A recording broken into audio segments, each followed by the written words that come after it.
Adi les gourmands. Aujourd'hui, on se retrouve en compagnie de Mathis Dupuis, candidat de cette deuxième saison du Limousin Golden Trophy.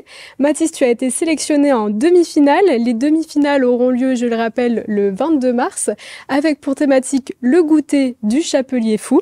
Alors Mathis, comment tu te prépares à cette future épreuve?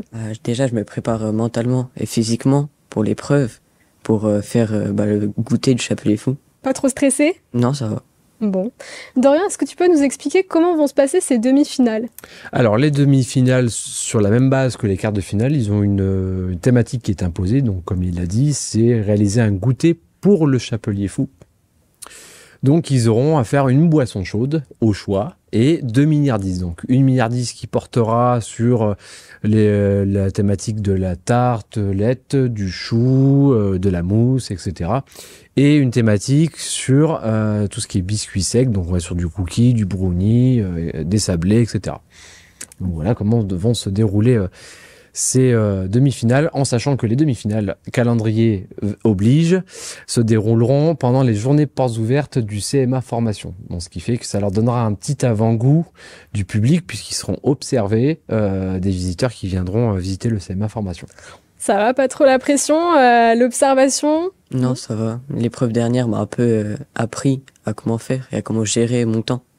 T'as des petits conseils comme ça à donner? Alors, il faut pas trop en donner pour les autres candidats et candidates non plus, mais un conseil du coaching de Dorian ou de l'équipe qui t'aide à surmonter ces épreuves? Se préparer chez soi et ne pas trop penser aux gens qui sont autour de nous et de pas trop avoir la pression. Ouais, donc tu te mets dans ta bulle en fait. C'est ça. Ok, super. Bon, bah alors quelle recette tu as décidé de partager aujourd'hui à nos téléspectatrices et nos téléspectateurs? C'est des cookies à la noisette et à la pâte à tartiner. Dessus, on a des pépites de chocolat noir à 64%. Et dedans, c'est enrobé de pâte à tartiner à la noisette. Les chiens font pas des chats, on a le pourcentage du cacao, hein, on sait d'où tu tiens, il n'y a pas de problème là-dessus. Bon, du coup, on aimerait bien goûter quand même. Ah oui, là, c'est donne. Peux-tu nous faire passer, s'il te plaît, ces petites merveilles? Alors, j'adore les cookies en plus, donc là, c'est un peu mon péché mignon. Alors, Dorian, je te laisse commencer cette dégustation. c'est toujours moi qui commence, évidemment. T'aimes bien les cookies? Oui, ça va. Pourquoi t'as décidé de nous partager cette recette-là en particulier? C'est un gâteau que je faisais souvent quand j'étais petit, parce que après, quand on est petit, on n'est pas des grands cuistots ou pâtissiers. Et c'est une recette facile à faire et agréable à manger surtout. C'est une recette que tu faisais avec tes parents? Oui, avec mon père surtout. Ouais. Donc c'est un peu lui qui t'a transmis l'amour pour la pâtisserie. C'est ça. Ok, tu peux goûter. On est sur un cookie particulièrement bien réussi. Le cookie, en fait, il faut prendre en compte que on va avoir une attente de texture. C'est pas juste un biscuit sec, le cookie.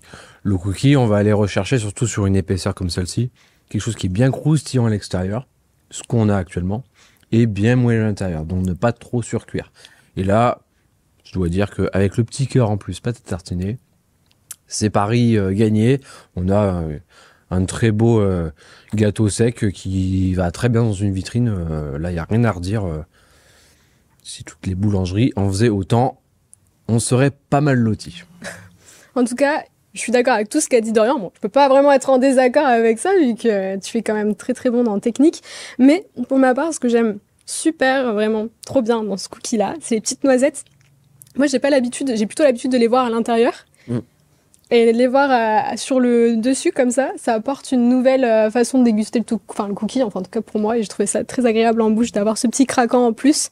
Déjà que le cookie était croustillant, c'est super. C'est vraiment génial. Ça peut être une idée de recette, par exemple, pour l'épreuve des demi-finales, par exemple. Ça rentre en compte. Tu serais en train de nous en dévoiler Ah non. Je lance des tuyaux comme ça. Mais voilà, c'est typiquement ce qu'on attend d'un biscuit sec, même sur une milliardise. Donc c'est une très belle recette, bien exécutée. Eh bien, merci Mathis, merci d'avoir été parmi nous aujourd'hui. On le rappelle, ta recette est à retrouver en description de la vidéo pour que vous puissiez la refaire chez vous. Et n'oubliez pas, avec le hashtag Limousin Golden Trophy. En attendant, on se retrouve la semaine prochaine pour une nouvelle émission du Sweet Mag. À bientôt les gourmands.